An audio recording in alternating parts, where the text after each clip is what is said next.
From oil fields to yoga mats, Megan Walerius's journey before Love is Blind. Megan Walerius arrived at Love is Blind Season 9 with everything going for her, and even had a nickname to boot, Sparkle Megan. Before the dating experiment, she had a career in oil and gas before moving to wellness entrepreneurship by launching her own company and becoming a yoga teacher.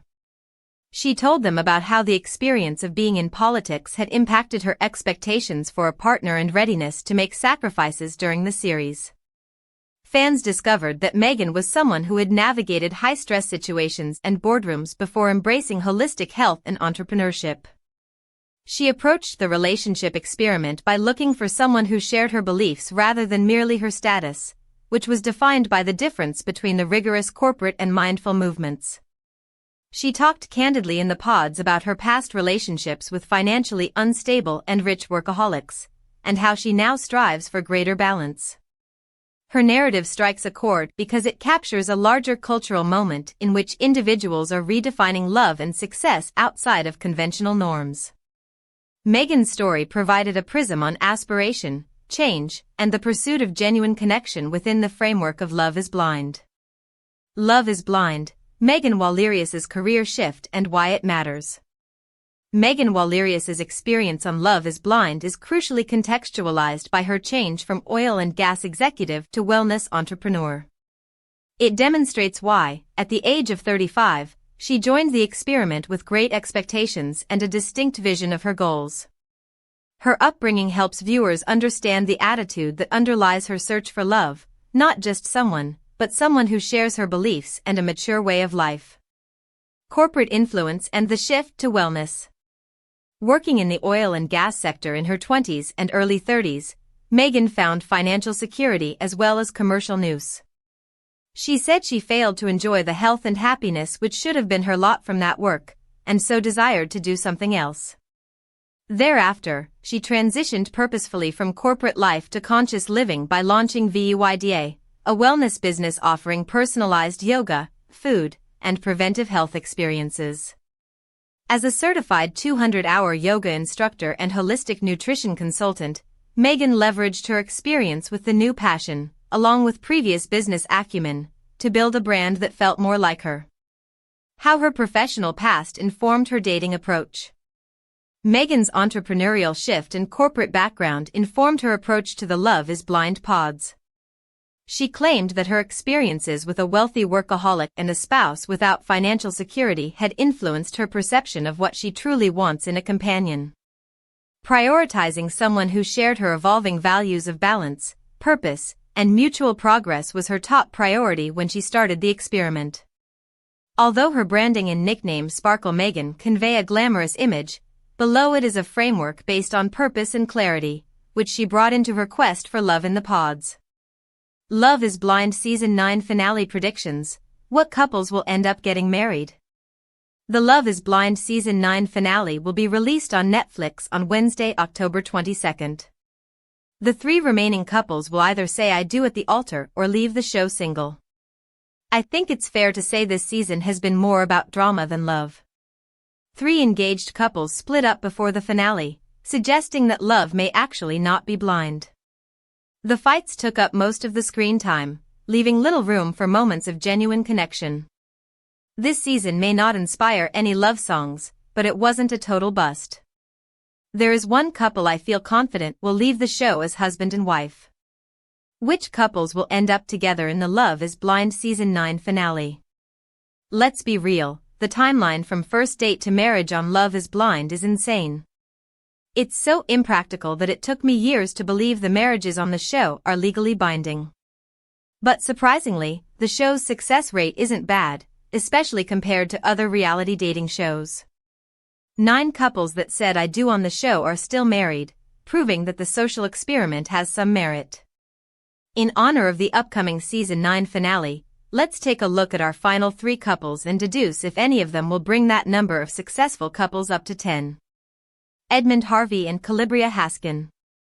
I am manifesting a runaway bride moment for Kalybriah Haskin in the finale. Edmond Harvey has been waving red flags since they left the pods, and she should steer clear of the altar. Initially, fans thought the two were a great match. The reveal went perfectly, with both Edmond and Kalybriah appearing completely satisfied with their partner's appearance. There were no shocked faces or dodged kisses, just mutual attraction and excitement. Fans thought wedding bells were imminent, but then came the red flags. First, there was Edmond's emotional outburst over intimacy, which alarmed viewers and even caught the attention of a concerned therapist. Next, there was a conversation where Kalybriah shared Edmond is a totally different person off camera. Concerning. I hope these two say I don't in the finale. Anton Yarish and Ali Lima. I think there is genuine love between Anton Yarish and Ali Lima, but I don't think they are ready for marriage. Anton says his party days are behind him, but his actions in recent episodes paint a different story. The missing alcohol in the fridge paired with Melissa's warning to Ali makes me hesitant to give them my stamp of approval. I think they need to have a few more conversations before stepping into a marriage. Megan Wallerius and Jordan Keltner. The one couple I am rooting for in the finale is Jordan Keltner and Megan Wallerius.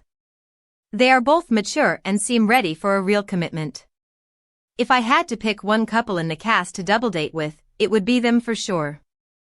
I feel myself exhale when they come on screen because they offer sanity in a sea of nonsense. Their connection feels real and I would happy if they say I do in the finale. The only hiccup in their journey so far has been mismatched communication styles. Megan loves her fast-paced lifestyle, whereas Jordan is more chill and laid back. Merging their lives may come with some growing pains, but I think they are up for the challenge. Plus, Megan already conquered Jordan's one deal-breaker. In his LIB bio, Jordan said he wants a partner who will love his son like he's their own. The single dad recently appeared on the What's the Reality? Podcast where he shared that Megan and his son Luca were like two peas in a pod. It just came so organically and natural, he said.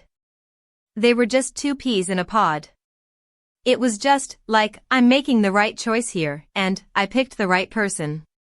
He continued, she just took such good care of me, and always made sure that I was just taken care of. She just understood my position. Inside Kalybriah's love at first sight moment with Mark Consuelos on All My Children. When Judy Bly Wilson became the casting director for All My Children in 1991, the long-running soap was on the verge of a new era that would soon include one of its most memorable real-life love stories. That's when Kalybriah came in, as Haley Vaughn, Wilson recalls. And I can't really take credit for it because she was cast by Joan Densecco, the previous casting director, and by that group prior to my getting there. But I definitely had a lot to do with Mark Consuelos getting hired as Mateo Santos, and that's an understatement. In 1994, the soap was seeking the perfect actor to play a love interest for Ripa. They wanted it to be a Latino or Hispanic young man, Wilson recalls. He needed to be young and drop-dead gorgeous. So, I started a big search, because it wasn't very easy at the time. One of the first budding stars to catch her eye was Mark Consuelos. He was out of Florida, not local, she explains. I noticed that he had gone to Notre Dame and graduated fairly recently. Soon after, Ripa stopped by Wilson's office and spotted the photo of Consuelos. The picture was on the desk of Mark, and she picked it up and fell in love for the rest of her life, Wilson relays. It happened right there. She flipped out over his picture. And it was just an 8x10 headshot. Wilson brought Consuelos in to read for Mateo, but it wasn't an immediate yes, which became a challenge because the character was already written into scripts.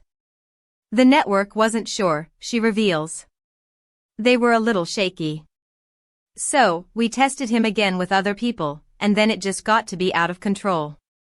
Nobody was sure, and everybody was unsure, and then they said, we can't push it back any further. We have to start this role. Consuelos began filming, but still wasn't guaranteed the part. He started playing the role of Mateo, and he had to screen test while he was playing the role with other guys, which was unheard of and phenomenal, Wilson details. Finally, they gave him the role, and he and Kelly fell in love immediately. The rest, I think, is history. So, That was a unique story because I don't know of anyone that ever played a role while they were still screen testing with other candidates trying to get the role. Ripa and Consuelo's union proved fruitful. After eloping in Las Vegas on May 1, 1996, they welcomed 3 children: Michael, 28, Lola, 24, and Joaquin, 22. The duo left the soap in 2002 but returned in January 2010 to mark its 40th anniversary. Ripa began officially co-hosting Live with Regis and Kelly in February 2001. After 22 years of filling in as Ripa's co-host, Consuelos joined her permanently in 2023. That their relationship, which took hold on the set, has remained strong is a source of delight for Wilson. It's a phenomenal story, she points out. Not only were they truly attracted to each other, there was something rather cosmic that went on.